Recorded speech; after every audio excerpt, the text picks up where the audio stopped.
Big opportunity. National Defense University Islamabad had announced high-pay government job for 2026. Do not miss the chance. अगर आप government job search कर रहे हैं तो ये वीडियो आपके लिए बहुत इंपॉर्टेंट है। इस वीडियो में आपको कंप्लीट डिटेल दूंगा, वैकेंसी, सैलरी, एलिजिबिलिटी और अप्लाई करने का फुल प्रोसेस। एनडीयू में professor, associate professor, assistant professor, lecturer और एडमिन पोस्ट अवेलेबल हैं।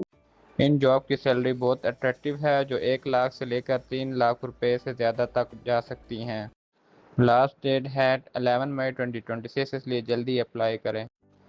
कंप्लीट डिटेल जानने के लिए वीडियो को एंड तक ज़रूर देखें और लेटेस्ट जॉब के लिए चैनल को सब्सक्राइब करना ना भूलें।